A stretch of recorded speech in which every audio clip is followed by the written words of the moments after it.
Sa mundo ng showbiz at sports, maraming pangalan ang biglang sumisikat. Pero kakaunti lang ang tunay na nagtatagal. Kakaunti lang ang umaangat hindi lang sa fame, kundi pati sa financial success. At sa bagong henerasyon ng mga rising personalities, isa ang pinaka-pinag-uusapan. Si Eman Bacosa Pacquiao.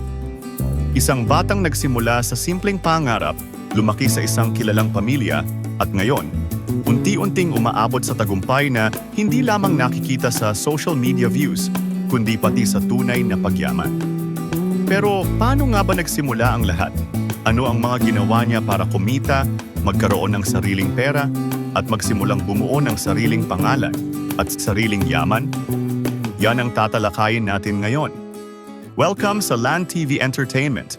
At ito ang paano yumaman si Eman Bacosa Pacquiao? Ang kwentong hindi kailangan ng expiration. Bago natin pag-usapan ang pera, negosyo, o tagumpay ni Eman, kailangang maintindihan natin ang environment kung saan siya lumaki. Si Eman ay lumaki sa isang pamilyang may malaking pangalan sa Pilipinas, ang pamilya Pacquiao. Pero kahit may pangalan silang kinikilalang global, hindi ibig sabihin ay automatic na may kayamanan na agad si Eman mula sa simula. Sa maraming interview, malinaw na ang mindset na ipinapasa ng pamilya Pacquiao sa kanilang mga anak ay simple.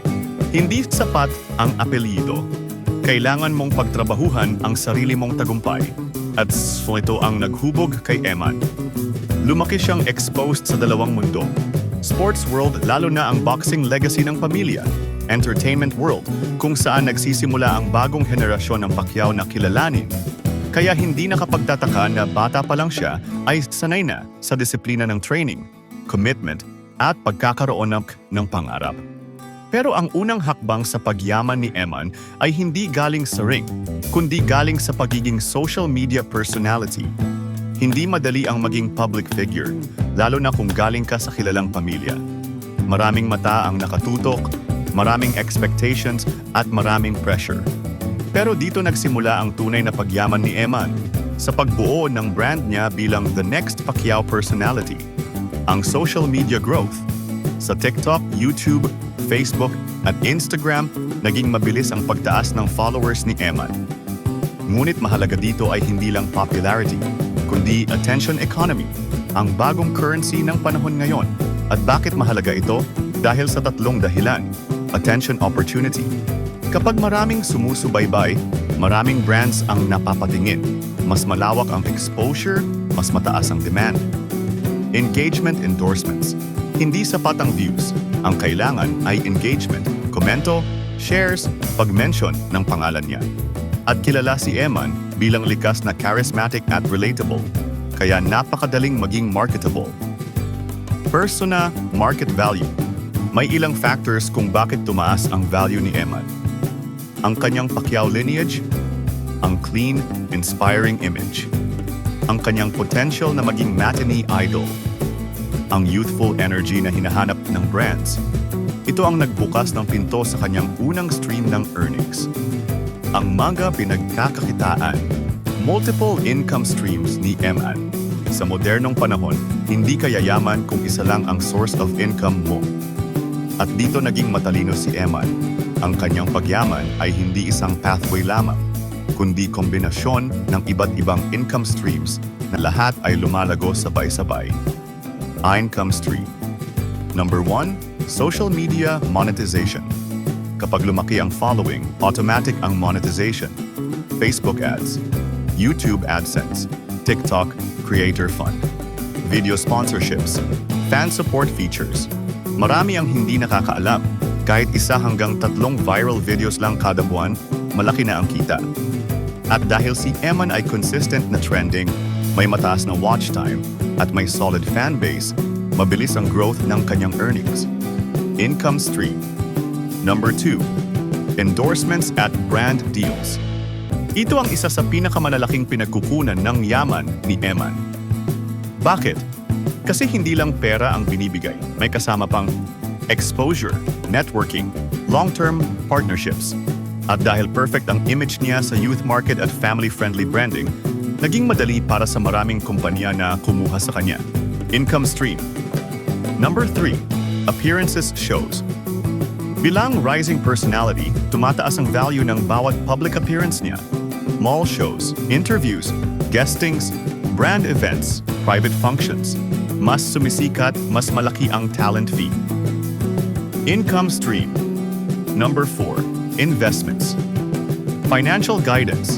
Dahil sa guidance ng pamilya Pacquiao, natutunan ni Eman ang importance ng saving, investing, discipline sa pera. At dito unti-unting lumago ang ipon niya. Hindi lamang niya kinikita kamay-kamay, pinapalago niya ito. Income stream. Number 5. Possible acting projects. Habang dumarami ang mga network na tumitingin sa kanya, inevitable ang pagpasok ni Eman sa acting. At kung dumating ang araw na maging artista siya sa isang malaking network, mas lalago pa ang kita niya. Ang pagiging multi-talented at multi-platform personality ang nagpabilis ng pagyaman ni Eman. Maraming kabataan ang sumisikat, pero hindi lahat yumayaman.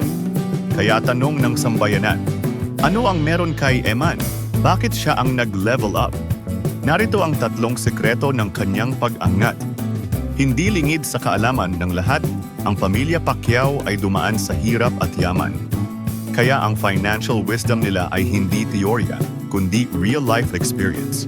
At malaking blessing na si Eman ay naturuan ng disiplina, financial responsibility, respect for money, long-term mindset. Hindi siya maluho, hindi siya impulsive, at hindi rin siya umaasa sa fame lang. Ito ang foundation ng kanyang pagyayaman. Sa panahon ngayon, ang pinakabentahe mo ay hindi kung gaano kakaganda. Hindi kung gaano kakayaman. Hindi kung gaano kakasikat. Ang pinakabentahe mo ay authenticity. At ito ang dahilan kung bakit click na click si Eman sa mga tao.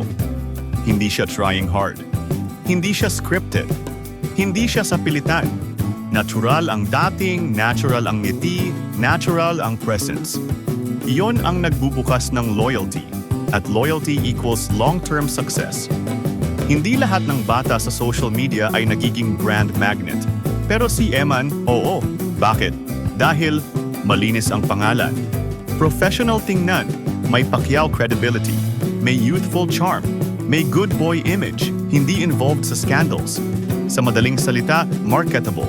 At once na maging marketable ka, automatic na ang tuloy-tuloy na kita. Habang dumarami ang endorsements, habang tumataas ang views, habang sumisigla ang career, tumataas din ang market value ni Eman. At dito na nagiging exponential ang pagyaman niya. Dati, maliit ang TO, maliit ang sponsorship, maliit ang brand rates. Ngayon, mas mataas na ang social media rates, mas malaki na ang partnerships, mas premium na ang mga brand na lumalapit, mas malaki na ang talent fee sa events. At hindi lang pera ang pumapasok, pati opportunities, connections at influence. Hindi maikakaila, si Eman ay hindi lamang anak ng sikat na pamilya. Siya ay may sariling identity. And this identity is the reason why he is becoming financially successful.